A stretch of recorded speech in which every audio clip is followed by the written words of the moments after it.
இன்னைக்கு நம்ம பார்க்க போற தலைப்பு என்னன்னு பாத்தீங்கன்னா சோசியாலஜிக்கல் ஸ்டடி ஆஃப் விஷுவல். அதாவது காட்சி படங்கள், அதுல வந்து புகைப்படங்கள் இல்ல திரைப்படங்கள் இல்ல ஆவண படங்கள் மூலியமா ஒரு சமூகத்தை நம்மளால படிக்க முடியுமா அப்படிங்கிறது தான். இப்ப அந்த சமூகத்தை நம்ம அப்படி படிச்சோம் அப்படின்னா அதோட நிலைப்பாடு என்ன, அதோட செய்முறையை வந்து ஒத்துக்கிட்டாங்களா இல்லையா, அது அங்கீகரிக்கப்பட்டுச்சா இல்லையா அப்படிங்கிறது. அப்படி அங்கீகரிக்கப்பட்ட போது ஆரம்ப காலகட்டத்துல அதோட நிலைப்பாடுகள் வந்து எப்படி இருந்தது, அப்புறம் வந்து அது கண்டிப்பா வந்து ஒரு செயல்முறைன்னு இருந்ததுன்னா அதோட சவால்கள் வந்து இருக்கும். அப்போ அதுக்கு வந்து என்னென்ன மாதிரி சவால்கள் எல்லாம் சந்திச்சு இந்த முறையை வந்து ஒரு அங்கீகரிக்கப்பட்ட முறையா வந்து மாத்திருக்காங்க அப்படிங்கறத பத்தி தான் இன்னைக்கு வந்து நம்ம பார்க்க போறோம்.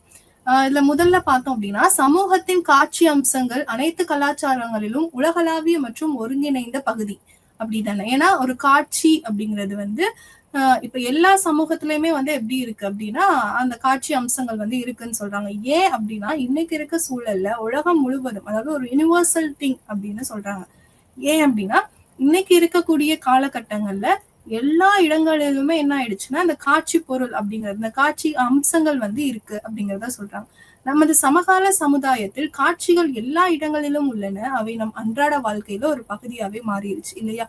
ஏன்னா இன்னைக்கு இருக்க சூழல்ல வந்து என்ன ஆயிடுச்சு, நம்மளால வந்து ஒரு செல்போன் இல்லாம ஒரு மொபைல் இல்லாம வந்து ஒரு இடங்களுக்கு வந்து நம்மளால போக முடியாது.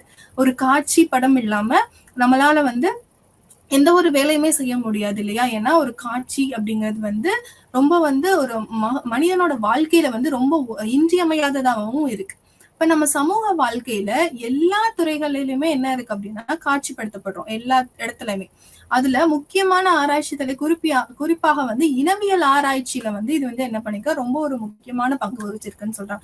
ஏன் அப்படி இந்த இனவியல்ல இந்த காட்சி படங்களுக்கு ஏன் வந்து இவ்வளவு முக்கியத்துவம் கொடுக்கப்படுகிறது அப்படின்னா, இப்ப வந்து இனவியல் அப்படின்னா என்னன்னு நம்ம வந்து பார்க்க போறோம். இனவியல் அப்படின்னா என்ன, எத்னோகிராஃபி நம்ம சொல்றோம்.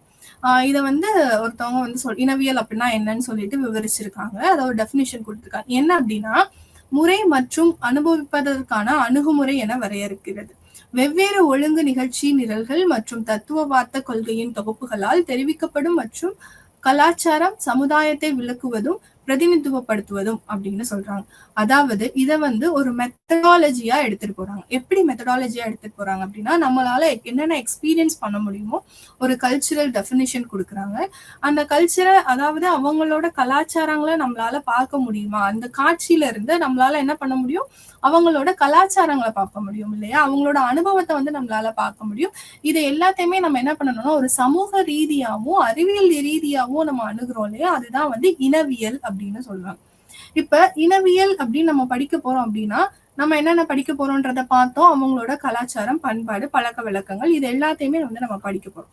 அப்படின்ற பட்சத்துல உங்க கலாச்சாரத்தை நம்ம படிக்க போறோம், இல்ல உங்களோட பழக்க வழக்கங்களை படிக்க போறோம் அப்படின்னா அதை வந்து ஒரு புகைப்படமா நான் எடுத்துட்டு வரேன்.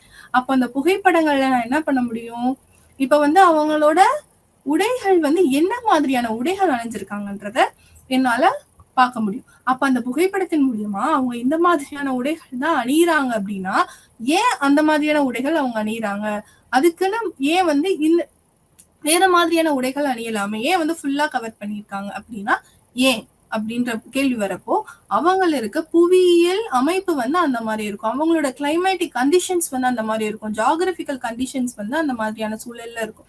இப்ப வந்து துருவ பகுதிகளில் இருக்க மக்கள்லாம் என்ன மாதிரியான ஆடை உடுத்துவாங்க அப்படின்னா ரொம்ப வந்து திக்கா அந்த குளிர தாங்கக்கூடிய அளவுக்கு உடைகள் தான் வந்து உடுத்துவாங்க. அதே இது வந்து ஈக்குவட்டோரியல் பகுதிகளில் இருக்க மக்கள்லாம் வந்து என்ன மாதிரியான உடைகள்னா ரொம்ப மெல்லிசாவும் பருத்தியினால் ஆன உடைகள் தான் அணிவாங்க. ஏன் அப்படின்னா அங்க வந்து அந்த வெயில தாங்கக்கூடிய சக்தி இருக்கிற அளவுக்கு வந்து இப்ப ரொம்ப திக்கான ஆடைகள் போட்டாங்கன்னா அவங்களால இருக்க முடியாது. சோ இதெல்லாம் வச்சு நான் என்ன பண்ணலாம், ஒருத்தவங்களோட கலாச்சாரத்தையும் பழக்க வழக்கங்களையும் என்னால என்ன பண்ண முடியும், படிக்க முடியும். அதனாலதான் இந்த காட்சி படங்கள் வந்து எதுல ரொம்ப முக்கியத்துவம் வாய்ந்ததாக இருக்கு அப்படின்னா இந்த இனவியல் படிப்புல வந்து ரொம்ப ரொம்ப ரொம்ப முக்கியத்துவம் வாய்ந்ததாக இருக்கு இல்லையா. இப்போ இந்த இனவியல்ல சரி நம்ம காட்சிப்படுத்துறோம், எது மூலியமா நம்ம காட்சிப்படுத்துறோம், அதுக்குன்னு சில கருவிகள் வேணும் இல்லையா, படப்பிடிப்பு கருவிகள்ல நம்ம பயன்படுத்துறோம். அதுல முக்கிய பங்கு வகிக்கிறது என்ன அப்படின்னா முன்னாடி வந்து கேமரா, இல்லையா? அப்ப அந்த கேமரா வந்து நம்ம இப்போ வந்து இந்த டிஜிட்டல் உலகத்துல கூட நம்ம வந்து ஒரு பெர்ஃபெக்ட்டா வந்து எல்லாத்தையும் காட்சிப்படுத்தணும். இப்ப வந்து நெறைய திருமணங்கள்ல வந்து நம்ம போட்டோ ஷூட் பண்றோம். இல்ல ஏதோ ஒரு இடத்துல ஒரு திருவிழாக்கள்ல ஒரு போட்டோ ஷூட் நடக்குது. ஒரு வீடியோ ரெக்கார்டிங் நடக்குது அப்படின்னாலே, அதுக்கு சில லைட் செட்டப்ஸ் வேணும். அதுக்குன்னு நெறைய உதவியாளர்கள் இருப்பாங்க. அந்த டெக்னிக்கல் அசிஸ்டன்ஸ்லாம் வந்து நெறைய பேர் தேவைப்படுறாங்க. ஸோ இப்ப இருக்க இந்த உலகத்திலேயே வந்து இத்தன மக்கள், இத்தன பேர உதவியாளர்கள் வச்சு அந்த ஸ்பெஷலிஸ்ட் தான் வச்சு நம்ம வந்து ஒரு புகைப்படம் ரெக்கார்ட் பண்றப்போ, ஒரு ஆவணப்படம் பண்றப்போ, யோசிச்சு பாருங்க 1850கள்ல தான் வந்து நம்மளுக்கு என்ன ஆகுது, இந்த புகைப்படத்தை இந்த காட்சி படங்கள்ல வந்து நம்ம பயன்படுத்தலாம் அப்படிங்கிற ஒரு விஷயம் வந்து ஆரம்பிக்குது.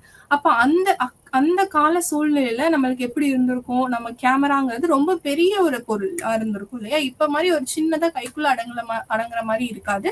அது வந்து ரொம்ப ஒரு பல்கி சிஸ்டமா இருக்கும். அப்போ அதை தூக்கிட்டு போறதுக்கான ஃபெசிலிட்டிஸ் வேணும் இல்லையா? அந்த மாதிரியான ஒரு என்னென்ன சவால்களை சந்திச்சாங்கன்றத சொல்றப்ப அந்த மாதிரியான ஒரு சிக்கலும் இருந்திருக்கு.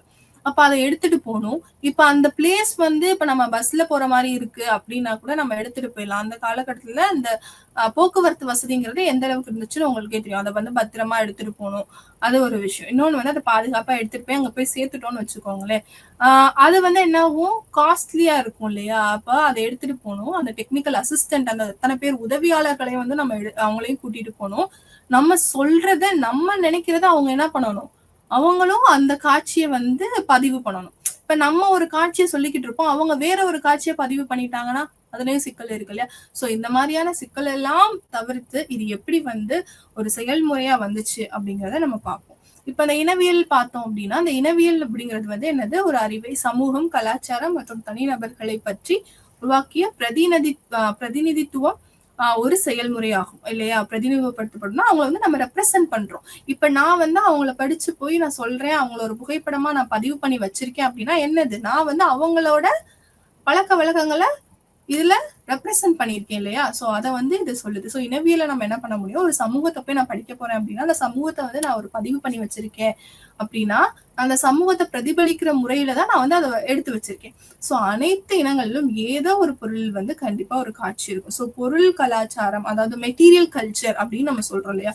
முகபாவம் என்னென்னலாம் நான் வந்து காட்சி பொருள் மூலியமா படிக்கலாம் அப்படின்னா அதுக்குதான் பொருள் காட்சி அப்படின்னா என்னன்னா மெட்டீரியல் கல்ச்சரை வந்து நம்ம படிக்கலாம். பொருள் கலாச்சாரம், சோ முக பாவனைகள் இல்லையா, அவங்களோட ஃபேஷியல் எக்ஸ்பிரஷன்ஸை வந்து நான் என்ன பண்ணலாம், காட்சி பொருள் மூலியமா நான் படிக்கலாம். சைகைகள் இல்ல இடஞ்சார்ந்த நடத்தையின் எந்த ஒரு அம்சம் பற்றிய ஆய்வு வந்து நம்ம வந்து என்ன பண்ணலாம், காட்சிப்படுத்தப்படலாம். சோ காட்சி என்பது வந்து நம் பார்ப்பது மட்டுமல்ல, நம் பார்க்காததையும் என்னது உள்ளடக்கி இருக்கு அப்படின்னு சொல்றாங்க. ஏன் இந்த இடத்துல வந்து பாக்குறது மட்டும் இல்ல, பார்க்காததையும் உள்ளடக்கி இருக்கு அப்படின்னு சொல்றாங்க அப்படின்னா, ஃபர்ஸ்ட் வந்து நல்லா பாத்துக்கோங்க. நம்ம வந்து என்ன பண்ணலாம், மெட்டீரியல் கல்ச்சரை அப்சர்வ் பண்ணலாம் இல்லையா? மெட்டீரியல் கல்ச்சர்னா என்ன, நம்மளால பார்க்கக்கூடிய பொருள்கள்ல அவங்களோட அதை சுத்தின அவங்களோட கலாச்சாரம் எப்படி இருக்கு, அவங்களோட பழக்க வழக்கங்கள் எப்படி இருக்குன்னு பாக்குறோம். இப்ப முக பாவனைன்னு வச்சுக்கோங்க, நான் எழுதுறேன் அவனோட முக பாவனை வந்து நான் வந்து எழுதுறேன், அவன் வந்து ரொம்ப வந்து சந்தோஷப்படுறாங்க, இந்த நிகழ்வுல மழை பெஞ்சா அவங்க சந்தோஷப்படுறாங்கன்னு நான் எழுதியிருக்கேன். அப்ப அதை நான் வாசிக்கும் போது என்ன தெரியும் உங்களுக்கு, மழை பெய்ஞ்சா சந்தோஷப்படுறாங்க அப்படின்னு தான் நீங்க யோசிப்பீங்க. ஆனா அதே இது அவங்களோட சந்தோஷத்தை வந்து நான் புகைப்படம் எடுத்து அவங்க மூஞ்சில வந்து ஒரு சந்தோஷம் தெரியும் தெரியலையா, ஏன்னா நம்ம முகத்தை வச்சு நம்ம கண்டுபிடிச்சிருவோம்ல, ஏன் சோகமா இருக்க, ஏன் ஒரு மாதிரி இருக்கு அப்படின்னு நம்ம கேட்டுருவோம். சோ அதே மாதிரி அந்த சந்தோஷத்தை வந்து அந்த மகிழ்ச்சியான தருணங்களை வந்து நான் பதிவு பண்ணி வைக்கிறப்போ, ஓ ஒரு மழை பெஞ்சா அந்த கிராம மக்கள் வந்து இவ்வளவு சந்தோஷமாகறாங்களா, அப்ப அதுக்காக அவங்க என்னென்னலாம் பண்றாங்க, வெறும் சந்தோஷம் மட்டும்தான் பண்றாங்களா, இல்ல அதுக்குன்னு ஏதாவது சில ரிச்சுவல்ஸ் பண்றாங்களா, இல்ல சாங்கியங்கள் பண்றாங்களா, ஓகே யாருக்காவது நன்றி தெரிவிக்கிறாங்களா, இயற்கைக்கு நன்றி இது எல்லாமே நான் என்ன பண்ணலாம், பதிவு பண்ணி வச்சுக்கலாம். இது எல்லாமே காட்சி தானே, நான் பாக்குறேன் இல்லையா? ஆனா நான் எழுதினதை விட அதை நான் வந்து உங்களுக்கு காட்சிப்படுத்தி வச்சிருந்தேன் அப்படின்னா அது என்ன, அது உங்களால ஈஸியா வந்து புரிஞ்சுக்க முடியும், நம்மளால வந்து ஈஸியா கொண்டு போய் சேர்க்க முடியும் இல்லையா? சோ அவன் வந்து மகிழ்ச்சியா இருக்கிறான்றது மட்டும்தானே நான் எழுதி வச்சா நான் பதிவு பண்ண முடியாது. இது அந்த புகைப்படத்தின் மூலியமா நான் அறியலாம், அவன் வந்து மழை பெஞ்சா எவ்வளவு சந்தோஷமா இருக்கான், அந்த பயிர் விளைஞ்சதுன்னா அவன் எவ்வளவு ஹாப்பியா இருக்கான் அப்படிங்கிறது. இன்னொன்னு வந்து அவங்க ஏதாவது திருவிழா வந்ததுன்னா அவன் மூஞ்சில எவ்வளவு சந்தோஷம் இருக்கு, இல்ல வந்து ஒரு திருமணம் நடக்க போகிறது அப்படின்னா அதுல அவனுக்கு எந்த மாதிரியான ஒரு சந்தோஷம் இருக்கு, எந்த மாதிரியான ஒரு மகிழ்ச்சி, அந்த அளவைகளை வந்து நம்மளால என்ன பண்ண முடியும் அப்படின்னா கிளியரா வந்து ஒரு புகைப்படத்தின் மூலியமாவோ இல்ல வந்து ஆவணப்படங்கள் மூலியமாவோ நம்ம வந்து திரைப்படத்தின் மூலியமாவோ நம்மளால என்ன பண்ண முடியும், தெரிஞ்சுக்க முடியும். இப்ப அடுத்து பார்த்தோம் அப்படின்னா, நம்ம பார்க்கறது மட்டும் இல்ல, பார்க்காததும் காட்சி தான் அப்படின்னு சொல்றாங்க. ஏன் இந்த இடத்துல வந்து இவ்வளவு குறிப்பிட்டு மென்ஷன் பண்றாங்க அப்படின்னா, சில விஷயங்கள் நடக்கிறத நம்மளால அப்சர்வ் பண்ணவே முடியாது. அது சரிதான், இல்ல இப்படிதான் இருக்கும்னு நினைச்சிட்டு போயிருவோம். ஆனா நம்ம உள்ள கூர்ந்து நம்ம சமூக ரீதியா அதை ஆராயும் போதுதான் தெரியும், ஓ இப்படி ஒரு விஷயம் வந்து நடந்துகிட்டே இருக்கு. இதை வந்து நம்ம இது வந்து என்ன பாலின முறையில இருக்கலாம், இல்ல ரேஷியலா இருக்கலாம், இது அவங்களோட பிறப்பின் அடிப்படையில இருக்கலாம். சோ என்னவா வேணாலும் இருக்கலாம். நம்ம பார்ப்பதும் பார்க்க இப்ப அதை பத்தின ஒரு விளக்கத்தை வந்து நம்ம பார்க்கலாம். அதுல ஃபர்ஸ்ட் பார்த்தோம் அப்படின்னா, இந்த ஹெட்டிரோ நார்மேட்டிவிட்டி அப்படிங்கிற ஒரு கான்செப்ட் இருக்கு. இது என்ன அப்படின்னா, சில விஷயங்கள் வந்து பார்க்க நார்மலா தெரியும். ஓகே இப்படிதான் நடக்கும், ஆமா இதைத்தானே நம்ம பண்ணுவோம் அப்படின்னு சொல்லிட்டு நம்ம போயிருவோம். ஆனா அதை கூர்ந்து கவனிக்கும் போதுதான் தெரியும் அந்த இடத்துல வந்து ஏதோ ஒரு தவறு இருக்கே, ஏன் இப்படி இருக்க கூடாதா அப்படிங்கிறது தெரியும். இப்ப அதுல ஒரு சில விஷயங்கள் நம்ம சொல்லலாம். என்ன அப்படின்னா, இப்போ ஒரு கல்யாணம் நடக்குதுன்னு வச்சுக்கோங்க. நம்ம கல்யாணம் நடக்குது அப்படின்னா நார்மலா நம்மளுக்கு என்ன தோணும், ஒரு மணப்பெண் வேணும், மணமகன் வேணும் அப்படின்னு நினைப்போம் இல்லையா? கல்யாணம்னா ஒரு ஆணுக்கும் பெண்ணுக்கும் நடக்கிறது தான் திருமணம். அவங்கதான் வந்து அதுக்கப்புறம் வந்து அவங்க வாழ்க்கையை வந்து வாழ்வாங்க அப்படின்றதுதான் நம்மள அறியாம நம்ம மனதுக்குள்ளேயும் நம்ம மைண்டுக்குள்ளே இருக்கிற ஒரு விஷயம். ஆனால் என்ன, ஒரு ஆணும் திருமணம் செஞ்சுக்கலாம், பெண்ணும் வந்து திருமணம் செஞ்சுக்கலாம். அந்த கான்செப்டை வந்து நம்ம யோசிக்கவே மாட்டோம். ஒரு திருமண நிகழ்வு அப்படின்னா கண்டிப்பா வந்து எந்த பாலினம் இருக்கணும், ரெண்டே பாலினம் தான். ஒரு ஆண் பாலினம் ஆணுக்கும் பெண்ணுக்கும் நடக்கணும் அப்படிங்கிறது நம்ம மைண்ட்ல வந்து பிக்ஸ் பண்ணி பண்ண. சோ இதை வந்து நம்ம தெரியும். ஓகே அப்ப இன்னும் வந்து இந்த ஒரு மனநிலையில தான் வந்து இருக்காங்க அப்படிங்கிறது. இன்னொன்னு வந்து என்னன்னா, பெண்களை வச்சுக்கோங்களேன். பெண்கள் சார்ந்து என்னென்ன சில விஷயங்கள் நடக்கும் அப்படின்னா, இப்போ ஒரே வீட்டுல வந்து ஒரு பொம்பளை பிள்ளை இருக்கு, ஒரு பையன் இருக்காங்க அப்படின்னா விளையாட்டு பொருட்கள்ல வந்து சில டிஃபரன்சஸ் கொண்டு வருவாங்க. என்னென்ன மாதிரியான வேறுபாடு நடக்கும்.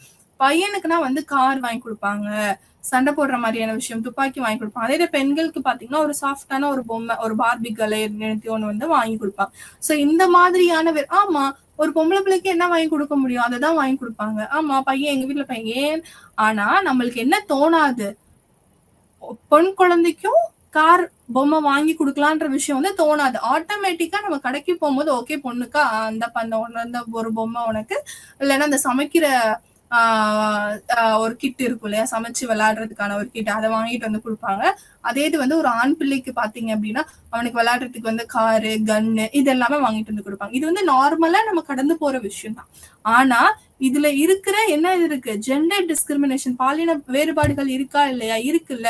அப்போ ஏன் வந்து ஆண் பிள்ளைகள் வந்து ஒரு பார்பி டாலை வச்சு விளையாடக்கூடாது, ஏன் வந்து பெண் பிள்ளைகள் வந்து ஒரு கார் பொம்மையை வச்சு விளையாடக்கூடாது அப்படிங்கிற கேள்வி வந்து நம்ம இந்த மாதிரியா இதெல்லாம் சரிதான் அப்படின்னு சொல்லிட்டு நம்மள ஒரு நம்பிக்கை ஏற்படுத்தி வச்சிருப்பாங்க இல்லையா, அந்த ஒரு ப்ராசஸ்க்கு பேரு தான் என்ன சொல்றாங்க அப்படின்னா ஹெட்டிரோ நார்மேட்டிவிட்டி அப்படிங்கிறது இந்த கான்செப்ட். ஸோ இது எல்லாத்தையும் நம்ம இந்த ஹெட்டிரோ நார்மேட்டிவிட்டியை வந்து நம்ம எதுல அப்சர்வ் பண்ணலாம்னு சொல்றாங்க அப்படின்னா, இந்த காட்சிகள் மூலியமா நம்ம அப்சர்வ் பண்ணலாம்னு சொல்லலாம்.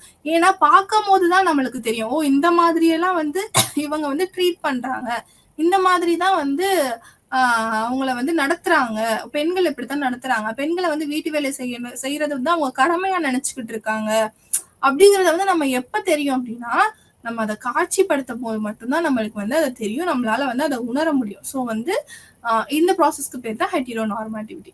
இப்ப இந்த விஷுவாலிட்டி அப்படின்னு ஒரு விஷயம் சொல்றேன். அப்ப இந்த விஷுவாலிட்டி வந்து சமூகத்துல எப்படி இருக்கு, எங்க வந்து அதிகமா நீங்க பார்க்கலாம் அப்படின்னா, இந்த அதிகார பிரச்சனைகளை வந்து நெருக்கமா இருக்குன்னு சொல்றாங்க. நெறிமுறை தெரியும் மற்றும் விளிம்பு வந்து கண்ணுக்கு தெரியாது. கலைப்பொருட்கள், அன்றாட நடைமுறைகள், சடங்குகள் போன்ற கலாச்சாரத்தின் அனைத்து அம்சங்களும் உட்பட்ட பொழுது ஆராய்ச்சியாளர் காணக்கூடிய மற்றும் கண்ணுக்கு தெரியாதது. அதான் நம்ம சொன்னோம் கண்ணுக்கு தெரியாதது அப்படின்றது. கண்ணுக்கு தெரியாதது மீன்ஸ் தெரியாது அப்படின்றது கிடையாது.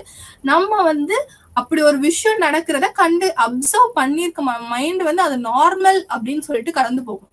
அது நார்மல் இல்ல, இது நீங்க நார்மல் இல்லைன்னு சொல்லிட்டு எப்போ உங்களுக்கு தோணுதோ அப்பதான் வந்து நம்ம என்ன பண்றோம் அப்படின்னா முழு ஆராய்ச்சியாளரா வந்து நம்ம அந்த இடத்துல மாறுறோம்.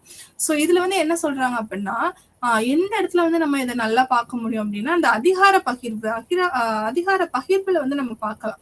ஏன்னா ஒரு இடத்துல வந்து ஒரு ஊர் தலைவர் இருக்காரு அப்படின்னா அவர் தான் வந்து அதிகாரம் அந்த இடத்துல வந்து ஜாஸ்தியா கொடுக்கப்படணும். ஆனா அதே இது அவருக்கு ஈக்குவலா அதே ஊர்ல இப்ப ஒரு ஜமீன்தார் வாழ்ந்து அவங்க குடும்பம் வந்து ஜமீன்தார் குடும்பமா இருந்திருக்கும். காலகாலமா வந்து அந்த ஊர் அந்த குடும்பத்துக்கு வந்து ஒரு முக்கியத்துவம் கொடுக்கப்பட்டே வந்துகிட்டு இருக்கும். அந்த ஊர்ல என்ன விஷயங்கள் நடந்தாலும் அவர் தான் வந்து தலைமை தாங்க.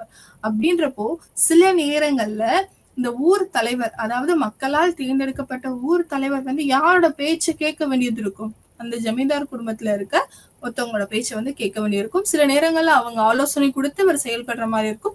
சில நேரம் கட்டாயமாக அவங்களோட ஆலோசனையை தான் பின்பற்றணும்ன்ற மாதிரியான சூழ்நிலைக்கு கூட தள்ளப்படுவாங்க.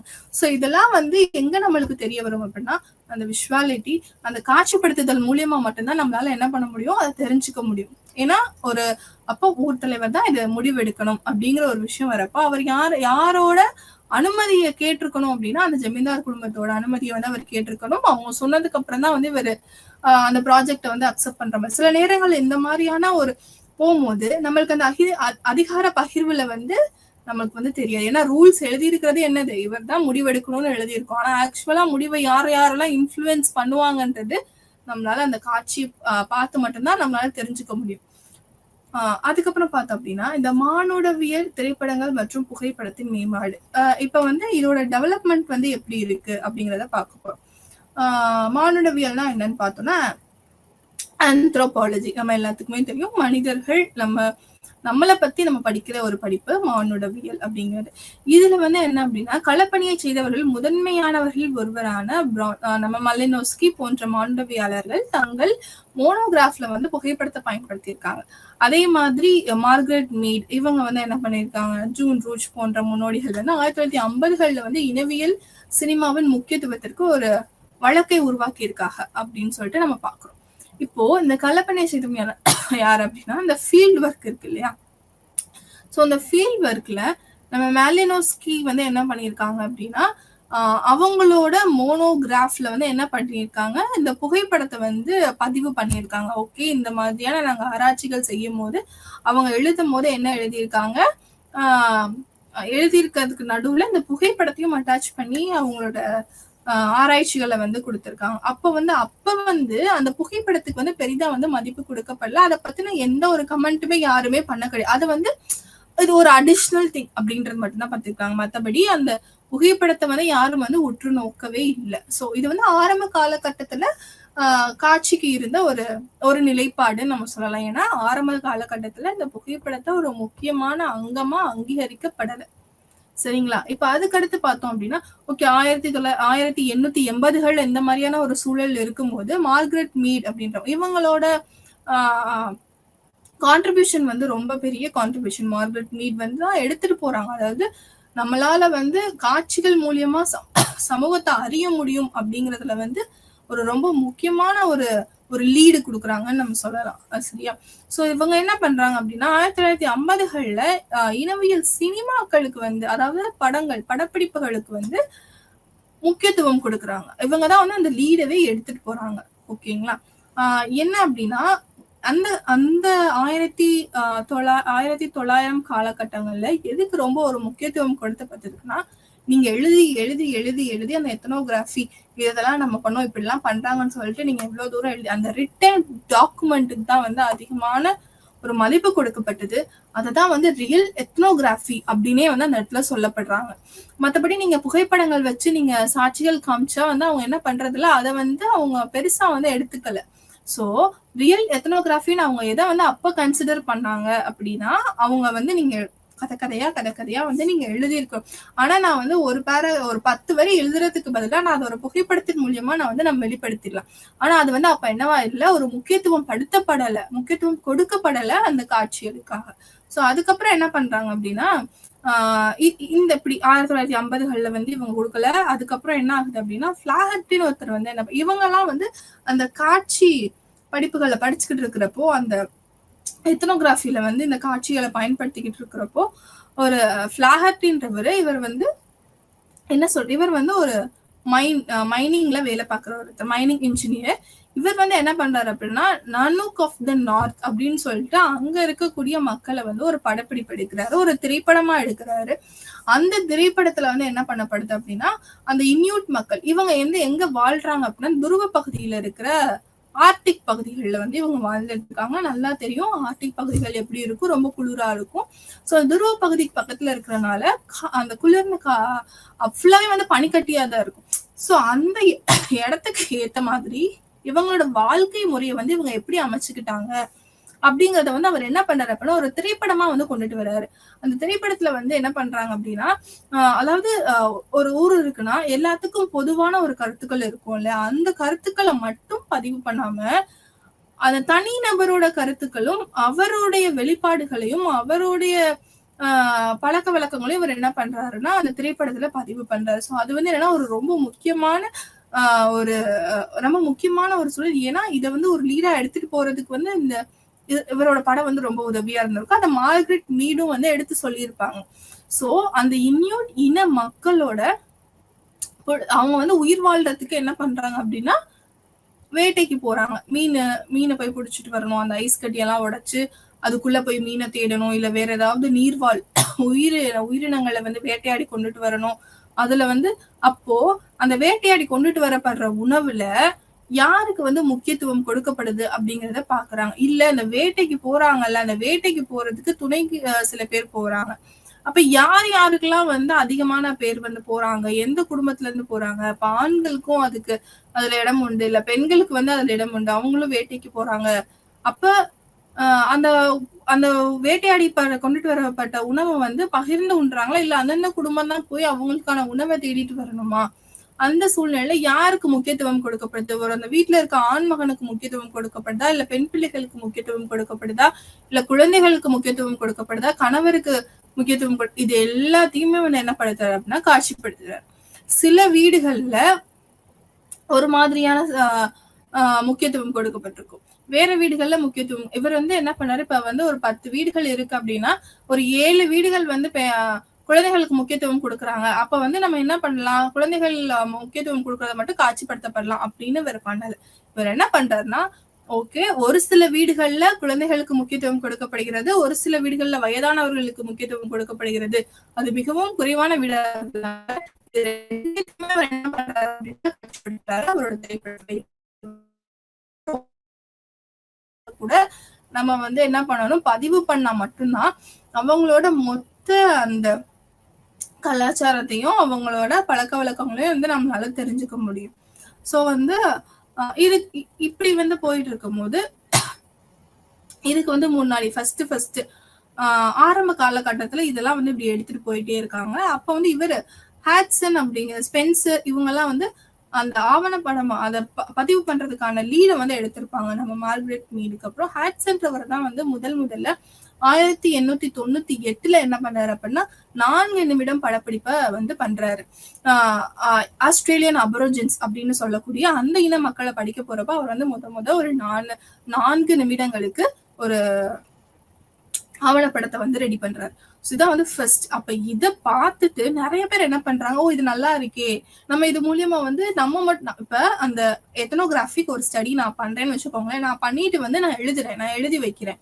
அப்போ நான் என்ன பண்ண முடியும்னா அந்த ஃபீல்டுக்கு போன எக்ஸ்பீரியன்ஸ் வந்து அந்த அனுபவம் வந்து யாருக்கு மட்டும்தான் கிடைக்கும், எனக்கு மட்டும்தான் கிடைக்கும். ஏன்னா நான் தான் அந்த இடத்துக்கே போய் அந்த மக்களே போய் படிச்சிருப்பேன், அவங்களோட நான் இன்ட்ராக்ட் பண்ணியிருப்பேன், எனக்கும் அவங்களுக்கும் பேச்சுவார்த்தை எங்களுடைய ஒரு உறவு முறை எப்படி இருந்தது அப்படிங்கிறது யாருக்கு மட்டும்தான் தெரியும், எனக்கு மட்டும்தான் தெரியும். ஆனா அதே இது நான் ஒரு வீடியோவா பதிவு பண்ணிட்டு வந்து அந்த வந்து நான் உங்ககிட்ட கொடுத்தேன்னு வச்சுக்கோங்க, உங்களுக்கும் என்ன பண்ண முடியும், அது அவங்கள நேர்ல பார்த்தா ஒரு அனுபவம் மாதிரி உங்களுக்கு அந்த காட்சிகளை நீங்களும் பாக்குறீங்க.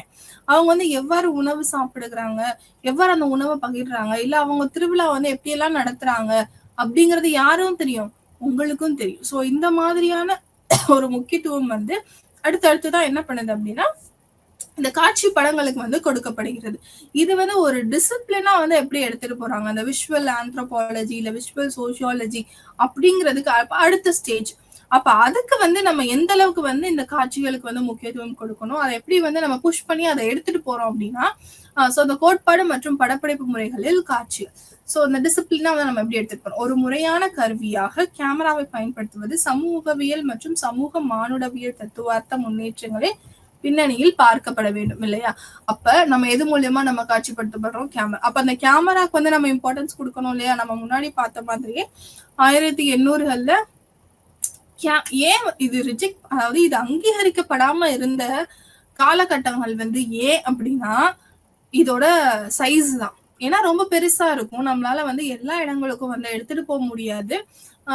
அப்படின்ற பட்சத்துல என்ன ஆகும், நம்மளால வந்து சில சில பேருக்கு வந்து எடுத்துட்டு போக முடியாதுன்ற சூழ்நிலையை விட அதை வந்து நம்மளால என்ன பண்ண முடியாதுன்னா அஃபோர்ட் பண்ண முடியாது. காசு இருக்காது. ஏன்னா அத்தனை அசிஸ்டன்ட்டே நான் கூட கூட்டிட்டு போகணும். அவங்களுக்கான டிராவல் செலவு இருக்கு, அவங்களுக்கான சாப்பாடு செலவுகள் இருக்கு, அங்க தங்குறதுக்கு. ஸோ இந்த மாதிரி நிறைய விஷயங்கள் யோசிச்சோன்னா இதுக்கெல்லாம் வந்து என்னதுன்னா செலவுகள்ன்ற ஒரு விஷயமும் இருக்கு. ஸோ அந்த அக்சசபிலிட்டி, அஃபோர்டபிலிட்டிங்கிறது ரொம்ப பெரிய ஒரு விஷயமாவும் இருந்தது. இதோட வந்து இது ஒரு ரொம்ப பெரிய பல்கி சிஸ்டமா இருந்தது. ஸோ இந்த ஒரு இயலாமைனால கூட என்ன பண்ணியிருக்காங்க அப்படின்னா இது வந்து ரொம்ப நாள் வந்து கொஞ்சம் ஓகே இது இருக்கட்டும் அப்படின்னு சொல்லிட்டு கொஞ்ச நாள் வந்து ஒரு தரமான செயல்முறையாக அங்கீகரிக்கப்படாம இருந்ததுக்கு வந்து இதுவும் ஒரு காரணமா நம்ம வச்சுக்கலாம். இப்ப ஆராய்ச்சியோட முடிவுல செல்வாக்கு செலுத்தாத நடுநிலை பார்வையாளராக ஆராய்ச்சியாளர்களின் பங்கு வந்து கேள்விக்குள்ளாக்கப்படுகிறது. இதை வந்து ஏன் வந்து நம்ம பார்த்தோம், ஃபர்ஸ்ட் வந்து அந்த சிஸ்டம் பல்கி சிஸ்டமா இருந்துச்சுன்னு நம்ம பார்த்தோம். அதுக்கு அடுத்த சூழ்நிலையில வந்து என்ன கொண்டு வந்து வைக்கிறாங்க அப்படின்னா இப்ப வந்து ஒரு பார்வையாளராக மட்டும் இல்லாம நான் வந்து ஒரு ஆராய்ச்சியாளராக இருக்கேன், நான் வந்து அதை படப்பிடிப்பு பண்றேன், நான் வந்து அதை பதிவு பண்றேன் அப்படின்னா நான் நடுநிலையா இருக்கிறேனா அப்படிங்கிற ஒரு கேள்வி வரும். நான் வந்து நடுநிலையா இல்ல, எனக்கு வந்து அந்த மக்களை வந்து புடிச்சு போச்சு, அதனால வந்து நான் வந்து அவங்க பண்றத நல்ல செயல்களை மட்டுமே வந்து நான் பதிவு பண்றேன் அப்படின்னா அதுல என்ன நடுநிலையுமே கிடையாது. இல்ல போனோடனே அந்த இன மக்களை யாரோ ஒருத்தவங்க வந்து என்ன திட்டிடுறாங்க, எனக்கு கோவம் வருது, எனக்கு வந்து அங்க தங்குறதுக்கு பர்மிஷனே கொடுக்கல, எனக்கு அவங்க அனுமதியே கொடுக்கல அப்படின்னா எனக்கு வந்து என்ன வந்து ரொம்ப கோவம் வந்து எனக்கு அவங்களை பிடிக்காம போயிடுச்சு. கொடுத்திருக்கேனா இல்ல அந்த ஊர்ல இருக்க பெருந்தலைவர்களுக்கு மட்டும்தான் நான் முக்கியத்துவம் கொடுத்திருக்கேனா, அவங்களோட குடும்பத்தை பற்றி மட்டும்தான் நான் படிச்சிருக்கேனா, அவங்களுக்கு மட்டும்தான் வந்து நான் மதிப்பளிச்சிருக்கேனா அப்படிங்கிற ஒரு கேள்விகள் எனக்கு முன்னாடி வருது. அப்ப இதெல்லாம் கடந்து நான் நடுநிலையாகத்தான் அது பதிவு பண்ணியிருக்கேன் அப்படிங்கறத என்ன பண்ணணும், ப்ரூவ் பண்ணணும். சோ இதெல்லாம் வந்து அந்த நம்ம ஏன் வந்து இந்த காட்சி படங்கள்ல வந்து சமூக படிப்புகளை கொண்டுட்டு வரணும், இந்த கேள்விகள் எல்லாம் வந்து ஆராய்ச்சியாளர்களுக்கு முன்னாடி வைக்கப்படுது. சோ இதெல்லாம் வந்து ஒரு முக்கியமான, ஏன்னா நடுநிலைமை தவறாம தான் எடுக்கணும். நம்மளையும் அறியாம சில நேரங்கள்ல நம்ம நடுநிலைமை தவறிடுவோம். அது வந்து நம்மளாலேயே கூட அதை வந்து இது பண்ண முடியாது. நம்மளால வந்து அந்த ஒரு இனத்துக்குள்ள நம்ம போயிட்டோம் அப்படின்னா ஃபர்ஸ்ட் நம்ம என்ன பண்ணுவோம், அந்த மக்களிடம் வந்து நம்ம நல்லா பேசி பழகுவோம். ஏன்னா அந்த ரேப்போ வந்து பில்ட் பண்ணதுக்கு அப்புறம் தான் நம்மளால என்ன பண்ண முடியும், ஆராய்ச்சியை வந்து நம்ம ஸ்மூத்தா கொண்டுட்டு போக முடியும். எடுத்தோடனே நம்ம போய் வாங்க அவங்களை நான் இன்டர்வியூ பண்ண உட்காருங்க, சொல்லுங்க அந்த கேள்வி, நீங்க என்ன சாப்பிடுறீங்க, அப்படியா அப்படின்னு சொல்லி கேட்டோம்னு வச்சுக்கோங்களேன், கண்டிப்பா யாருமே நம்மளுக்கு வந்து பதில் தர மாட்டாங்க. அப்ப ஃபர்ஸ்ட் நான் என்ன பண்ணணும் அப்படின்னா ஒரு ஃபீல்டு ஒர்க், ஒரு சாம்பிள் சர்வே போகணும், ஒரு முன்கள ஆய்வுக்கு நான் போகணும், அவங்கள பத்தி படிக்கணும், அவங்க கிட்ட கொஞ்சம் கொஞ்சமா பேச்சு கொடுக்கணும். அவங்க வந்து என்னைய வந்து அவங்கள ஒருத்தன், அதாவது அவங்கள ஒருத்தன் நினைக்கலன்னா கூட என்னை வேற்று ஆளா வந்து பார்க்க கூடாது, ஒரு ஸ்ட்ரேஞ்சரா வந்து என்ன பார்க்க கூடாது. அந்த அளவுக்கு நான் என்ன பண்ணணும், அவங்க கிட்ட வந்து பழகி இருக்கணும். அப்ப பழகுனதுக்கு அப்புறம் எனக்கு என்ன பண்ணுவாங்க, என்னை நம்பி வந்து அவங்க கிட்ட வந்து என்ன அவங்களோட விஷயங்களை வந்து ஷேர் பண்ண ஆரம்பிப்பாங்க. ஓகே நாங்க இப்படித்தான் பண்ணுவோம்ப்பா, இதுதான் எங்க ஊர் வழக்கம் அப்படின்னு சொல்லிட்டு என்ன பண்ணுவாங்க, கொஞ்சம் கொஞ்சமா என்ன பண்ணுவாங்கன்னா நம்ம கிட்ட வந்து ஷேர் பண்ண ஆரம்பிப்பாங்க. இப்ப வந்து அவங்க விடோஸ் எல்லாம் எப்படி ட்ரீட் பண்றாங்க அப்படிங்கிற விஷயம், அதே மாதிரி பியூபர்ட்டி வந்து என்ன மாதிரி அவங்க ஹேண்டில் பண்றாங்க, அந்த கம்யூனிட்டி வந்து எப்படி ஹேண்டில் பண்ணுது, அது வந்து சேக்ரடா நினைக்கிறாங்களா இல்ல பொல்யூஷனா நினைக்கிறாங்களா, இது எல்லாமே நம்மளுக்கு வந்து எப்படி தெரியும் அப்படின்னா இந்த காட்சிகள் மூலியமா நம்ம வந்து தெரிஞ்சுக்கலாம். அப்போ நான் என்ன பண்ணணும் அப்படின்னா நடுநிலைமை தவறாம இருக்கணும் இல்லையா. சோ அப்ப எனக்கு முன்னாடி இந்த கேள்விகள்லாம் வைக்கும் போது எப்பவுமே நான் அந்த காட்சி படுத்துறத வந்து எப்படி பண்ணணும், நடுநிலைமை தவறாம செய்யணும். அதுக்கப்புறம் என்ன பண்ணோம் அப்படின்னா இந்த தயாரிப்பாளர்கள் குரலுக்கும் தகவல் அறிந்தவர்களுக்கும் இடையிலான இடைவெளி காட்சி இனவியலின் வளர்ச்சியை பாதித்துள்ளதுன்னு சொல்றாங்க. என்ன அப்படின்னா எனக்கும், அதாவது ஒரு ஆராய்ச்சியாளருக்கும் எனக்கு ரெஸ்பாண்ட் பண்ணக்கூடிய அந்த மக்கள் இல்லையா, நான் யார படிக்க போறோனோ அந்த மக்கள், இன்னொரு ஒரு முக்கியமான ஆள் யார் வருவார் அப்படின்னா நம்ம அந்த படப்பிடிப்பு கருவிகளை ஹேண்டில் பண்ற அந்த அந்த கேமராமேன், இவங்க இந்த தயாரிப்பாளர்கள், இந்த படத்தை தயாரிக்கக்கூடியவர்கள், இவர்கள் எல்லாத்துக்கும் இந்த 3 பேத்துக்கு நடுவுலையுமே ஒரு உறவுகள் வந்து எப்படி இருக்கணும், சிறந்த உறவா இருக்கணும். எந்தவித ஒரு மிஸ் அண்டர்ஸ்டாண்டிங் கிரியேட் பண்ணக்கூடாது. அப்போ நம்மளோட உறவுகள் இந்த 3 பேத்துக்கு உள்ள இடையேயான உறவுகள் வந்து சரியா இருந்தா மட்டும்தான் என்ன பண்ண முடியும். அதாவது என்ன சொல்லுவாங்க, சேம் வேவ் லென்த்ன்னு சொல்லுவாங்க இல்லையா? சோ நம்ம வந்து அந்த ரேப்ப பில்ட் பண்ணணும். நம்மளுக்கும் ரெஸ்பாண்டன்ட்க்கு மட்டும் அந்த இதை வந்து நம்ம பில்ட் பண்ணா பத்தாது. நம்மளுக்கும் அந்த பட தயாரிப்பாளர்கள் இருக்கு, அந்த கருவியை இயக்கக்கூடிய நபர்கள் இருக்காங்க பாத்தீங்களா, அவங்களுக்கும் அந்த இது வந்து கரெக்டா இருக்கு. ஏன் அப்படின்னா, இப்ப நான் ஒரு விஷயத்த காட்சி அதை பதிவு பண்ணுங்கன்னா அவன் வேற ஒரு விஷயத்த பதிவு பண்ணிடக்கூடாது. அந்த மொழி மாற்றம் இல்லையா, அந்த அது வந்து எப்படி இருக்கணும் அப்படின்னா, அது வந்து ஒரு ஸ்மூத்தான ஒரு ஃப்ளோல போயிட்டு இருக்கணும். ஸோ இது எல்லாமே என்னவா இருக்கு அப்படின்னா, இந்த காட்சி பொருளை நம்ம வந்து ஆராய்ச்சிக்குள்ள இதை வந்து செயல்முறையா கொண்டு வர்றதுக்கு இவ்வளவு சிக்கல்கள்லாம் இருக்கு அப்படின்னு சொல்றாங்க. இதுல பாத்தீங்க அப்படின்னா முக்கியமா வந்து எழுத்து வடிவமா தான் அப்போ விரும்பிக்கிட்டு இருந்தாங்க. சோ நான் ஒரு காட்சியை வச்சு நான் படிக்க போறேன் அப்படின்றப்போ இந்த மாதிரியான ஒரு சிக்கல்கள்லாம் கூட வந்துகிட்டு இருக்கு. அப்ப பார்த்தோம் அப்படின்னா அந்த அடையாளங்களின் லென்ஸ்கள் வழியாக பார்க்கிறது, அதாவது seeing through the lens of identity அப்படின்னு சொல்றாங்க. லென்ஸ் ஆஃப் ஐடென்டிட்டி அப்படின்னா உண்மை, அகநிலை மற்றும் ஒரு படம் வெவ்வேறு வழிகளில் விளக்கப்படலாம் இல்லையா. ஒரு சப்ஜெக்டிவிட்டிய ஒரு போட்டோ எடுத்துக்கிறீங்க, ஒரு புகைப்படத்தை எடுத்துக்கிறீங்க அப்படின்னா, ஒரு புகைப்படத்தை நான் உங்க முன்னாடி வச்சு இப்போ வந்து ஒரு ஒரு 10 பேர் உட்கார வச்சிருக்கோம். ஒரு கிளாஸ்ல ஒரு ஸ்கூல் ஸ்டூடெண்ட்ஸே நம்ம ஒரு பள்ளி மாணவர்கள் ஒரு 10 பேர்த்த எடுத்து வச்சிருக்கோம். ஒரே ஒரு போட்டோ கொடுத்தோம் அப்படின்னா ஃபர்ஸ்ட் ஒரு மாணவரை தனித்தனியா அழைக்கிறோம்னு வச்சுக்கோங்க. ஒரு மாணவனை பார்த்து இந்த போட்டோ பார்த்தா உனக்கு என்ன தோணுதுன்னு கேட்டீங்கன்னா 10 பேரும் 10 விதமான பதில்கள் கொடுப்பாங்க. ஏன் அப்படின்னா ஒவ்வொருத்தரும் ஒவ்வொரு பார்வையில அந்த புகைப்படத்தை பார்ப்பாங்க இல்லையா. அப்போ ஒவ்வொருத்தருக்கும் ஒவ்வொரு பார்வை இருக்கும் போது நம்ம என்ன பண்ணலாம், வெவ்வேறு வழிகள்ல நம்ம என்ன பண்ணலாம், அதை விளக்கலாம் இல்லையா. அப்போ நான் என்ன சொல்றேன், ஒன்னும் இல்ல, இப்ப ஏதோ ஒரு போட்டோ வைக்கிறோம்னு வச்சுக்கோங்களேன். இப்ப ஃபார் எக்ஸாம்பிள் ஒரு எலி இருக்குப்பா, எலி வந்து ஒரு பிஸ்கெட்டை சாப்பிட்டுட்டு இருக்க மாதிரி நான் ஒரு போட்டோ வச்சேன்னு வச்சுக்கோங்க. ஃபர்ஸ்ட் என்ன சொல்லுவான், எலி இருக்கு. அப்ப இன்னொருத்தவங்க என்ன சொல்லுவாங்க, இது இந்த எலி வந்து இந்த குட்டி எலியோட அம்மா போல, அம்மாவும் அம்மா எலியும் குட்டி எலி இருக்குன்னு இன்னொருத்தர் சொல்லுவான். இன்னொருத்தவங்க என்ன சொல்லுவாங்க, எலி வந்து பிஸ்கெட் எல்லாம் கூட சாப்பிடுமா, அப்ப எலி வந்து பிஸ்கெட் சாப்பிடுறதுங்கிறது அந்த போட்டோல இருந்து தெரியுது இல்லையா. சோ இந்த மாதிரி ஒவ்வொருத்தவங்களும் நம்மளுக்கு என்ன சொல்லுவாங்க, ஒரு அவங்களுக்கு என்ன தோணுதோ அவங்க வழிகள்ல வந்து நம்மளுக்கு விளக்கத்தை கொடுப்பாங்க. இதே மாதிரிதான் நம்ம ஒருத்தவங்களோட ஒரு மக்களை படிக்க போய் அவங்கள காட்சிப்படுத்துற மாதிரி நம்ம ஒரு புகைப்படம் எடுத்துட்டு வந்து வைக்கும் போது ஒரு ஆராய்ச்சியாளனாக எனக்கு ஒரு பார்வை தோன்றும், அதுக்கு அடுத்து மக்களுக்கு சில பார்வைகள் தோன்றும். அப்ப அவங்க எல்லாம் என்ன பண்ணலாம், அதை விளக்கலாம். சோ இது வாழ்ந்த யதார்த்தத்தின் ஒரு பகுதியாகும். இது வந்து என்னது, நம்மளோட யதார்த்த பகுதி அப்படின்னு சொல்ல. உண்மை அகநிலை சப்ஜெக்டிவிட்டி என்பது வந்து என்னது, அதை புறநிலையாக பார்க்க விரும்பத்தக்கதல்ல. நம்ம வந்து என்ன பண்ணக்கூடாது, ஒரு ஆப்ஜெக்டிவிட்டியா பார்க்க கூடாது. இப்ப போட்டோங்கிறது ஒரு ஆப்ஜெக்ட் தானே, புகைப்படம் ஒரு ஆப்ஜெக்ட் தானே, கையில வச்சு பார்த்து நம்ம தூக்கி போட்டோம். அந்த புகைப்படத்துல நம்ம என்ன பார்க்கணும்னு சொல்றாங்கன்னா அகநிலையை பார்க்கணும். அங்க மக்கள் இருக்காங்க, அந்த புகைப்படத்துல யார் இருக்கா, மனிதர்கள் இருக்காங்க, அந்த மனிதர்களோட அகநிலையை வந்து நம்ம பார்க்கணும் அப்படின்னு வந்து சொல்றாங்க. சோ என்ன மாதிரியான விஷயங்கள்லாம் நம்ம பார்க்கலாம் அப்படின்னா, பாலினம் பார்க்கலாம், இனம் பார்க்கலாம், வர்க்கம் போன்ற கூறுகள் வந்து ஆராய்ச்சியான அடையாளங்களை வந்து பாதிக்குது அப்படின்னு சொல்றாங்க. ஏன் அப்படின்னா, இப்ப நான் ஒரு புகைப்படம் எடுத்துட்டு வரேங்க. புகைப்படம் எடுத்துட்டு அப்படின்னா இந்த இனம் சார்ந்து, பாலினம் சார்ந்து, அமைப்பு சார்ந்து வந்து என்ன பண்ணலாம், நான் வந்து இன்ஃப்ளூயன்ஸ் பண்ணலாம்னு சொல்றாங்க. ஏன், இப்ப நான் வந்து ஒரு பெண்ணா இருக்கேன், ஒரு பெண் ஆராய்ச்சியாளரா வந்து நான் ஒரு சமூகத்தை படிக்க போறேன்னு வச்சுக்கோங்களேன்.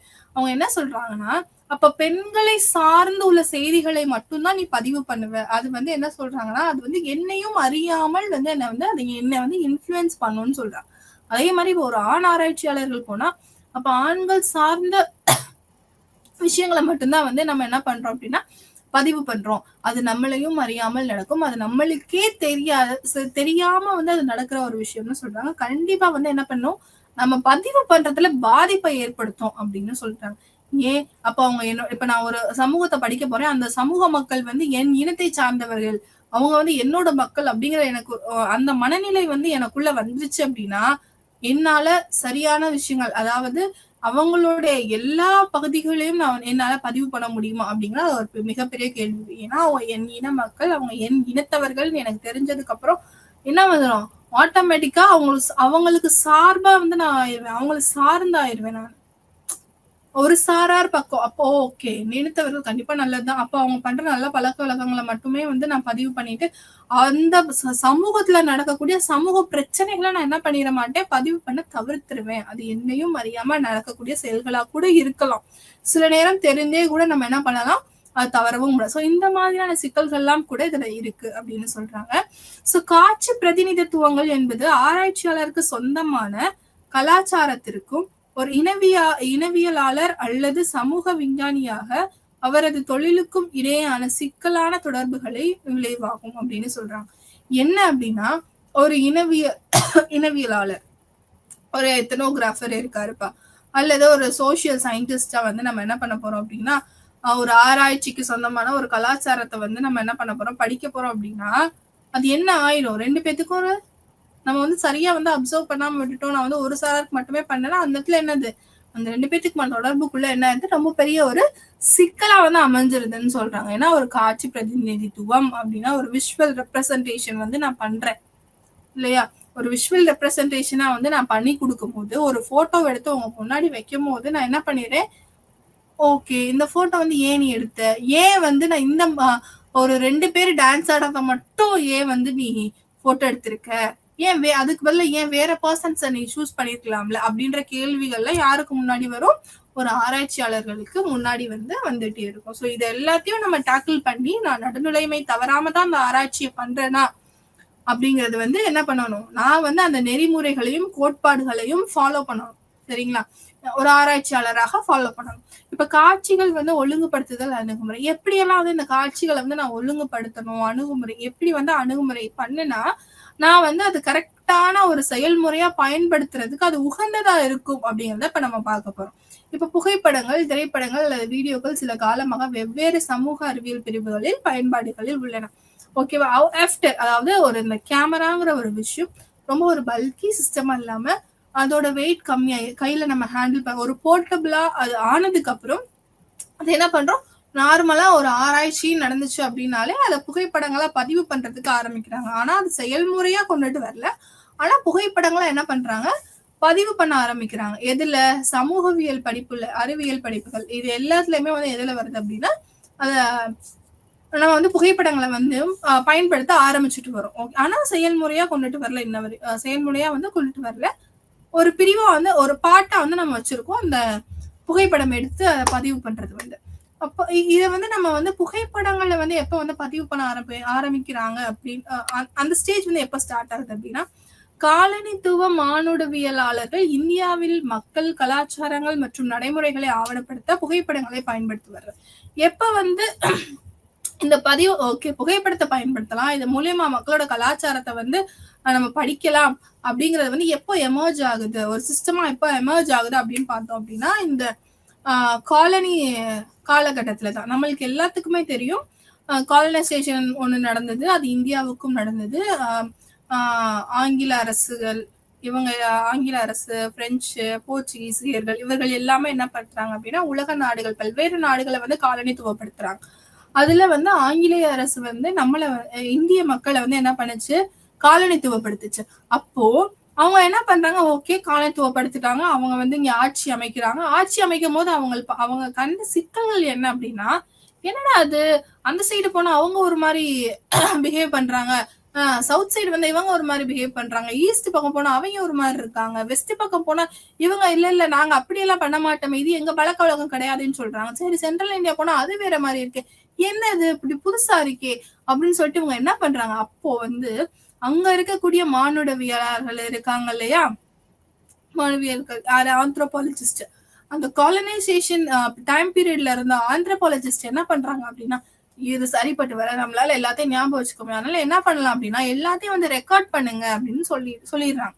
அப்போ இவங்க எல்லாம் என்ன பண்றாங்க அப்படின்னா, ஓகே எல்லாத்தையும் வந்து போட்டோகிராஃப் பண்ண சொல்றாங்க, எல்லாத்தையும் என்ன பண்றாங்க புகைப்படமாக எடுத்து ஆவணப்படுத்த ஆரம்பிக்கிறாங்க, பதிவு பண்ண ஆரம்பிக்கிறாங்க. ஓகே இந்த ஊருக்கு போனோம் அப்படின்னா ஒவ்வொரு ஊருக்கும் ஒவ்வொரு மாகாணத்திற்கும் ஒவ்வொரு பழக்க வழக்கங்கள் இருக்கு, அந்த மாகாணத்துக்குள்ளேயே சில வெவ்வேறு ஊர்களுக்கும் வெவ்வேறு பழக்க வழக்கங்கள் உள்ளது, அவங்க வெவ்வேறு கலாச்சாரத்தை பின்பற்றக்கூடியவர்களா இருக்காங்க.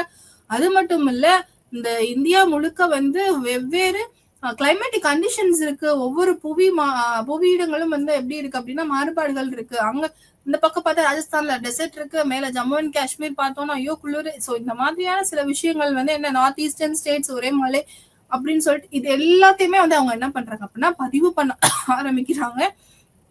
ஸோ இந்திய கலாச்சாரங்களை படிக்கிறதுக்கு வந்து அவங்களுக்கு புகைப்படம் வந்து ரொம்ப பெரிய உதவியா இருந்திருக்கு. நம்ம வந்து இதுக்கு முன்னாடி ஸ்டேஜ் இந்த புகைப்படம் பதிவு பண்றதுக்கு முன்னாடி பாத்தீங்கன்னா அவங்க எல்லாத்தையுமே பெயிண்டிங் பண்ணுவாங்க. அதாவது இப்ப வந்து அவங்க போர் தொடுத்து, அதாவது நம்மளுக்கு எல்லாத்துமே தெரியும் கிழக்கிந்திய கம்பெனி, ஆங்கிலேயர்களோட கிழக்கிந்திய கம்பெனி தான் ஃபர்ஸ்ட் வந்து இங்க ஆட்சி செலுத்தும். அதுக்கப்புறம் தான் வந்து ஆங்கிலேய ஆட்சி வந்து நம்மளுக்கு வரும். சோ இந்த கிழக்கிந்திய கம்பெனி வந்து இங்க ஆட்சி ஆரம்பிக்கும் போது என்ன பண்றாங்க அப்படின்னா அவங்களுடைய ஆதிக்கம் வந்து இங்க தெரியப்படுத்தணும் அப்படின்றது அந்த அதை ரெப்ரசன்ட் பண்ணணுன்றதுக்காண்டி சில ஓவியங்கள்ல வந்து வரைய சொல்லுவாங்க. அந்த ஓவியங்கள்ல எப்படி இருக்கும்னு பாத்தீங்கன்னா அவங்க வந்து டாமினண்டா இருக்கிற மாதிரி. ஃபார் அதுக்கு எடுத்துக்காட்டா என்ன சொல்லலாம் அப்படின்னா ஒரு பிரிட்டிஷ் ஒரு கவர்னர் இருக்காரு அப்படின்னா அவரை வந்து நல்ல ஸ்டிஃபா அப்படி ஸ்டாண்டிங்ல நிக்கிற உட்கார்ந்து அப்படி கால் மேல கால் போட்டு ஒரு போஸ்ட் கொடுத்திருப்பாரு. ஒரு இந்திய குடிமக்கள் 2 பேர் சாதாரணமா ஒரு சேர் போட்டு அதுக்கு கீழே வந்து அப்படி கையை கட்டி உட்கார்ந்து இருக்க மாதிரி இருக்கும். சோ இதெல்லாம் வந்து ஒரு பெயிண்டிங் வந்து ஒரு நவீன முறை ஒரு ஓவியம் தீட்டி வந்து எதுக்கு வச்சிருப்பாங்க அப்படின்னா சோ இது வந்து என்னது ஒரு காட்சிப்படுத்துறாங்க. அந்த ஓவியத்தை தீட்டி அதை கொண்டு போய் ஒரு பொது இடத்துல வச்சிருக்காங்க. அப்ப அதனுடைய வரலாறு என்ன, ஏன் வந்து தீபாவளியை வந்து எல்லாரும் இப்படி செலிப்ரேட் பண்றாங்க, ஏன் இந்த ஊர்ல வேற மாதிரி கொண்டாடுறாங்க, ஏன் அந்த ஊர்ல வேற. ஆனா எல்லாரும் என்ன பண்றாங்க, தீபாவளியா கொண்டாடுறாங்க அப்படிதானே. அப்ப அந்த கொண்டாட்டங்களை என்ன பண்றாங்க புகைப்படமா பதிவு பண்ணி அது வந்து என்ன பண்றாங்க சமூக ஊடகங்கள்ல பதிவேற்றம் செய்யறாங்க. அப்ப சமூக ஊடகங்கள்ல அப்ப நான் வந்து ஒருத்தரை பாக்குறேன், ஒரு புகைப்படம் பாக்குறேன், அவர் செல்ஃபி எடுத்து போட்டிருக்காருன்னா அதுல இருந்து எனக்கு என்ன தெரியுது, ஓ அவர் புத்தாடை உடுத்தி இருக்காரு, அவங்க வீட்டுல எல்லாரும் சேர்ந்து வந்து புத்தாடை உடுத்தி சந்தோஷமா இருக்காங்க, அப்ப இது வந்து ஒரு கொண்டாட்டம். அவங்க வந்து இதை வந்து என்ன பண்றாங்க பெருசா ஒரு கொண்டாட்டமா எடுத்துட்டு போறாங்க. அப்படிங்கிறது எனக்கு தெரியுமா தெரியாதா, தெரியும் இல்லையா. சோ அதுதான். அப்ப ஒரு காட்சிகள் மூலியமா நீங்க அந்த சமூகத்தை பத்தின விஷயங்களை வந்து நம்மளால ஈஸியா வந்து தெரிஞ்சுக்கிற முடியும். அப்படிங்கறத வந்து நம்ம என்ன பண்ணலாம், அந்த புகைப்படத்திலேயே நம்ம வந்து தெரிஞ்சுக்கலாம். சோ ஒரு சமூக பார்வையை ஒரு புகைப்படத்திலேயே நம்ம என்ன பண்ணிடலாம், சமூக பார்வையை ஈஸியா பார்த்துடலாம் இல்லைங்களா. அப்ப காட்சி நவியல், ஓகேவா, விஷுவல் எத்னோகிராஃபி அப்படின்னா என்ன. இப்போ விஷுவல் எத்னோகிராஃபி அப்படின்னா இது சமூகங்கள், கலாச்சாரங்கள், தனிநபர்கள் பற்றிய அறிவை பிரதிநிதித்துவப்படுத்துவதும் மற்றும் உருவாக்கமும் செயல்முறையாகும் அப்படின்னு சொல்றாங்க. ஒண்ணும் இல்லைங்க, ஒரு சின்ன சமூகம் இருக்குன்னு வச்சுக்கோங்களேன். அந்த சமூகத்துல இருக்கக்கூடிய நம்ம பார்த்துதான் கலாச்சாரங்கள். அந்த மொத்த சமூகமும் கண்டிப்பா ஒரே மாதிரி ஃபாலோ பண்ண மாட்டாங்க. அதுல கண்டிப்பா தனிநபர்களுக்கான முக்கியத்துவம் கண்டிப்பா இருக்கும். அவங்களுக்கான சுதந்திரமும் சில இடத்துல வந்து கொடுக்கப்பட்டிருக்கும். சில இடங்கள்ல தனிநபரோட சுதந்திரம் முக்கியமா கருதப்படும், சில இடங்கள்ல பொது உடைமை வந்து முக்கியமா கருதப்படும். சோ எந்தெந்த இடங்கள்லாம் வந்து பொது உடைமைக்கு முக்கியத்துவம் கொடுத்திருக்காங்க, எந்தெந்த இடங்கள்லாம் வந்து தனி நபர்களுக்கான முக்கியத்துவம் வந்து கொடுக்கப்பட்டிருக்கு, ஏன் அந்த இடத்துல தனிநபர்களுக்கான முக்கியத்துவம் கொடுக்கப்பட்டிருக்கு, இது எல்லாத்தையுமே நம்ம என்ன பண்ணலாம் அப்படின்னா சமூக பார்வையா பார்க்கலாம். அதுவும் காட்சிகளின் மூலியமாக நம்மளால வந்து பார்க்க முடியும். இதுதான் வந்து என்ன எடுத்துட்டு போகுது அப்படின்னா ஒரு செயல்முறையை உருவாக்குறதுக்கு வந்து நம்மள வந்து எடுத்துட்டு போகுது. அது முக்கியமா எதுல அப்படின்னா இந்த இனவியல் முறையில அப்படின்னு சொல்றாங்க. இதுல வந்து சாரா பிங்க் அப்படிங்கிறவங்க இவங்க வந்து ஒரு சோசியல் எத்னோகிராஃபர். இவங்க வந்து என்ன சொல்றாங்க அப்படின்னா காட்சிகளில் இருந்து இனவியல் ஆராய்ச்சியை தனிமைப்படுத்துவது கடினம்னு சொல்றாங்க. அதாவது நீங்க காட்சியையும் இனவியலையும் பிரிக்கவே முடியாது, அதை எப்படி நீங்க பிரிச்சு பார்க்க முடியும் அப்படின்ற கேள்வி இவங்க எடுக்கிறாங்க. ஏன் இனவியல்ல காட்சிங்கிறதே ஒரு பங்கு, அது வந்து ஒரு பாட்டுன்னு சொல்றாங்க. அது ரெண்டத்தையும் நம்ம என்ன பண்ண முடியாது, பிரிச்சே பார்க்க முடியாது. நான் இனவியல் படிக்க போறேன் அப்படின்னாலே கண்டிப்பா நான் என்ன பண்ணுவேன், கேமராவோட தான் போவேன், முன்கள ஆய்வுக்கு போவேன், கள ஆய்வுக்கு போவேன். அங்க நான் வந்து என்ன பண்ணுவேன்னா அந்த மக்களை பத்தின படிப்புகளை படிக்க போகும்போது நான் கண்டிப்பா புகைப்படம் எடுப்பேன், இல்ல ஒரு வீடியோ ரெக்கார்ட் பண்ணுவேன், இல்ல அந்த இடங்களையாச்சும் வீடியோ ரெக்கார்ட் பண்ணுவேன். சோ என்ன சொல்றாங்க, காட்சிகளையும் இனவியலையும் பிரிக்க முடியாது, இது ரெண்டுமே ஒரு அங்கம்னு சொல்றாங்க. சோ காட்சி வந்து இனவியலோட ஒரு பார்ட் அப்படின்னு சொல்றாங்க. சோ இனவியல் துறையில ஒலிகள், சொற்கள் அல்லது கலாச்சார வெளிப்பாட்டின் எந்த ஊடகம் போன்ற படங்கள் தவிர்க்க முடியாதவைன்னு சொல்றாங்க. என்ன அப்படின்னா இந்த காட்சிகள் ஒளி பதிவுன்னு நம்ம சொல்லுவோம். அதாவது சவுண்ட். இப்ப வீடியோ ரெக்கார்ட் பண்ணும்போது நம்மளுக்கு என்ன தெரியும்? சவுண்ட். இப்ப வந்து வீடியோ பிளஸ் ஆடியோ நம்ம ரெக்கார்ட் பண்ணிக்கலாம் இல்லையா? அப்ப அதுல அவங்களோட சவுண்டும் நம்ம ரெக்கார்ட் அதுவும் தவிர்க்க முடியாதது. ஒளிப்பதிவும் தவிர்க்க முடியாது. அந்த ஒளி பதிவை வந்து நம்ம பண்ணிட்டு வர்றப்போ அந்த இதை எடுத்து பார்த்தோம், அந்த வீடியோ ரெக்கார்டை எடுத்து பார்த்தோம் அப்படின்னா நம்மளுக்கு என்ன தெரியுது? அவங்களோட கலாச்சார வெளிப்பாடு நம்மளுக்கு அதுல தெரியும் இல்லையா? என்ன இப்ப வந்து நம்ம பேசின மாதிரி ஒரு வேட்டையாடிட்டு போயிட்டு வராங்க. வேட்டையாடும் போது அவங்களுக்கு ரொம்ப பெரிய ஒரு விலங்கு கிடைச்சிருது. வேட்டையாடிட்டு வந்துடுறாங்க அப்படின்னா அவங்க முக பாவனைகள்ல என்னால சொல்ல முடியும் அவங்க எவ்வளவு பெரிய மகிழ்ச்சியில இருக்காங்கன்னு. அது மட்டும் இல்லாம அவங்க அந்த 4 பேர் வேட்டைக்கு போனவங்க திரும்பி வந்து அந்த ஒரு பெரிய விலங்கோட வந்துகிட்டு இருக்காங்க. ஒரு காட்டெருமையை வேட்டையாடிட்டாங்கன்னு வச்சுக்கோங்க. ஒரு ஊரே அந்த சமூக மக்களுக்கு அது போதுமானதா இருக்கு. ஒரு காட்டெருமை வேட்டையாடிட்டாங்கன்னா அவங்களால சந்தோஷம் தாங்க முடியாது. அது உங்க முகபாவனைகள் தெரியும். ஒரு சில ஒளி குறிப்புகள் அவங்க ஏற்படுத்த கொடுவாங்க. அவங்களோட உடல் மொழிகள் எல்லாம் மாறும். அவங்க அத வந்து இந்த மத்த சமூக மக்கள் வீட்டுல அவங்களுக்காக வெயிட் பண்ணிக்கிட்டு இருந்தவங்க வந்து எப்படி வந்து அவங்கள வரவேற்கிறாங்க. ஐயோ காட்டெருமையை வேட்டையாடிட்டு வந்துட்டாங்களே அப்படின்னு சொல்லிட்டு அவங்க வந்து அவங்களோட முகக்குறிகள்லாம் என்னென்ன, அவங்களோட ஒலிக்குறிகள்லாம் என்னென்ன, என்ன மாதிரி வரவேற்பு கொடுக்குறாங்க, பாட்டு பாடுறாங்களா, டான்ஸ் ஆடுறாங்களா, இது எல்லாத்தையுமே நம்ம என்ன பண்ணலாம் அப்படின்னா பதிவு பண்ணலாம். அந்த வீடியோ ரெக்கார்டிங் மூலியமாவும் போட்டோகிராஃபி மூலியமாவும் நம்மளால தெரிஞ்சுக்க முடியும். இப்ப நான் வந்து போயிட்டு ஆராய்ச்சி பண்ணிட்டு இது எல்லாமே நான் எழுதிட்டு இருக்கேன்னு வச்சுக்கோங்களேன். அப்ப எழுத்து வடிவமா நான் படிச்சேன். ஓகே மகிழ்ச்சியா இருக்காங்க, அவங்க எல்லாம் வந்து பாட்டு பாடி வரவேற்கிறாங்க அப்படின்னா என்னால ஓரளவுக்கு மட்டும்தான் கற்பனை செய்து பார்க்க முடியும். என் மனதில் என்ன தோன்றுகிறோ அதைத்தான் வந்து நான் கற்பனை செய்து பார்க்க முடியும். ஆனா வந்து நிஜத்துல வந்து அவங்க என்ன மாதிரியான ஃபீலிங் நடந்திருக்கு, அவங்களோட முகபாவனைகள், இது எல்லாத்தையுமே நம்ம என்ன பண்ண முடியும் அப்படின்னா அந்த புகைப்படத்தின் மூலியமா வந்து நம்ம தெரிஞ்சுக்கலாம். அடுத்து வந்து பார்க்கும் செயல், அதாவது ஆக்ஷன். அதை வந்து நம்ம எப்படி பாக்குறோம், அவங்க வந்து சில செயல்களை வந்து பண்ணுவாங்க இல்லையா, அதை வந்து நம்ம எவ்வாறு சமூக பார்வையா பார்க்கணும் அப்படின்னா இந்த காட்சிகளை படிப்பதற்கான அல்லது காட்சிகளை பயன்படுத்துவதற்கான செயலுக்கு வந்து முக்கியமா ஆய்வுகளில் காட்சிகளை பயன்படுத்துவதில் பிரதிபலிக்கிறதுன்னு சொல்றாங்க. அதுக்கு வந்து சமூக அணுகுமுறை வந்து தேவைப்படுதுன்னு சொல்றாங்க. என்ன அப்படின்னா இந்த காட்சிகளை வந்து நம்ம பயன்படுத்தும் போது சமூக அணுகுமுறை வந்து கண்டிப்பா வேணும்னு சொல்றாங்க. ஒரு செயலை வந்து ஒருத்தவங்க செய்யறாங்க. இப்ப நான் ஒரு சமூகத்தை படிக்கும்போது அந்த சமூக மக்கள் சில செயல்களை செய்யறாங்க அப்படின்னா ஒரு மழை வருது, அந்த மழையை கண்டு வந்து இவங்களுக்கு ரொம்ப மகிழ்ச்சியா இருக்கு, அதுக்கு ஒரு ஆட்டம் பாட்டம்லாம் நடக்குது அப்படின்னா ஏன் வந்து அவங்க அதை கொண்டாடுறாங்க, அப்ப மழை வருவதற்கு இவங்க இயற்கைக்கு நன்றி தெரிவிக்கும் விதமா வந்து அந்த கொண்டாட்டங்கள் இருக்கு அப்படின்னா அந்த செயலுக்கான காரணங்களை வந்து நம்ம அறியணும். சோ எந்த ஒரு செயலையுமே நம்ம பதிவு பண்றதோட மட்டும் இல்லாம அந்த பதிவுகள்ல இருந்து நம்ம சமூக பார்வையில எப்படி வந்து அதை பார்க்கணும், அதை அறிவியல் ரீதியா வந்து நம்ம அறியறதுக்கு வந்து முயற்சி செய்யணும் அப்படின்னு சொல்றாங்க. இப்போ ஒருவரோட தனது இருப்பிடம் மற்றும் தகவல் அறிந்தவர்களையும் அறிந்திருப்பது முக்கியம்.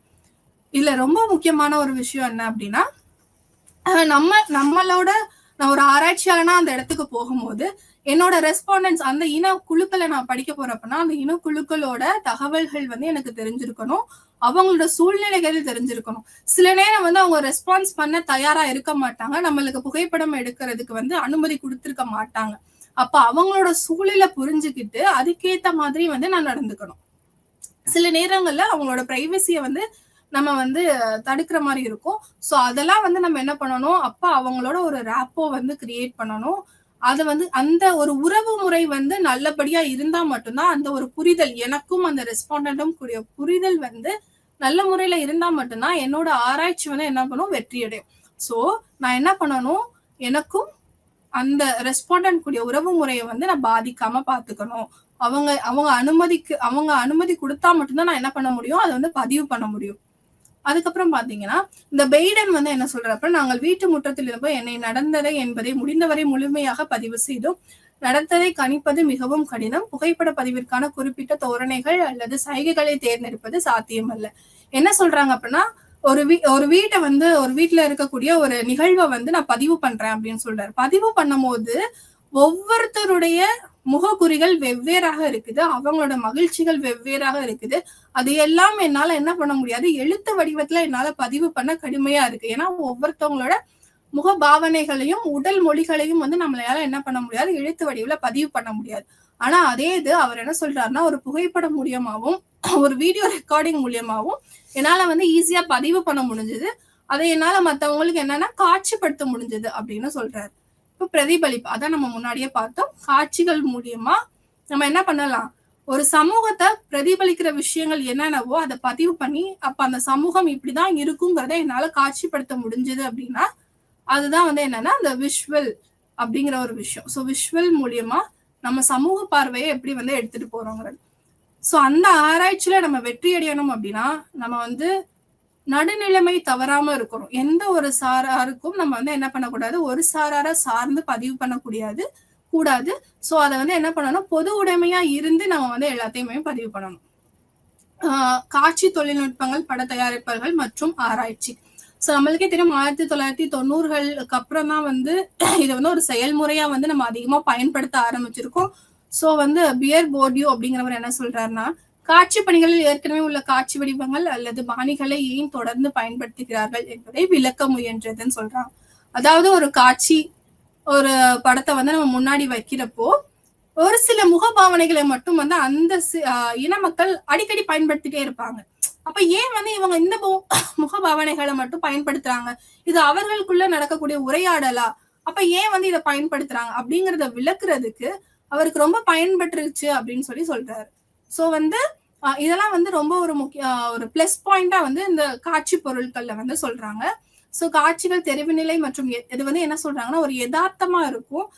முக்கியமா வந்து ஒரு மானுடவியலாளர்களும் இனவியலாளர்களும் என்ன பண்ணணும் அப்படின்னா, ரெஸ்பாண்டன்ட்டுக்கும் தங்களுக்கும் மற்றும் படப்பிடிப்பு கருவிகளை இயக்கக்கூடிய நபர்களுக்கும் இடையான உறவு வந்து பாதிக்கப்படாம அது ரொம்ப ஒரு ஸ்மூத்தான இருந்தா மட்டும்தான் அவங்களால என்ன பண்ண முடியும் அப்படின்னா, இந்த காட்சி ஆவணங்கள் படுத்துறதுல ரெக்கார்ட் பண்றதுல வந்து அவங்க ரொம்ப ஸ்மூத்தா போக முடியும் அப்படின்னு சொல்றாங்க. இதுல வந்து சமீபத்திய ஆண்டுகள்ல பாலினத்தை படித்தல் இனவியல் முறை மிகவும் முக்கியமானதா இருக்குன்னு சொல்றாங்க.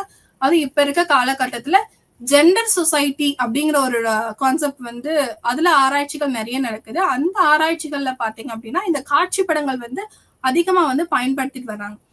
இதுதான் வந்து நம்ம இன்னைக்கு பார்த்தோம். இதுல இருக்க சவால்களை வந்து நம்ம பார்த்தோம். இன்னைக்கு நம்ம பார்த்ததுல என்ன அப்படின்னா, காட்சி படங்கள் மூலியமா காட்சி படங்கள் வந்து எவ்வாறு வந்து ஒரு செயல்முறையா வந்து அங்கீகரிக்கப்பட்டுச்சு அப்படிங்கறத பார்த்தோம். அந்த அங்கீகரிக்கப்பட்டதுல என்னென்ன மாதிரியான சவால்களை வந்து இது வந்து கையாண்டிருக்கு அப்படிங்கறத நம்ம பார்த்தோம்.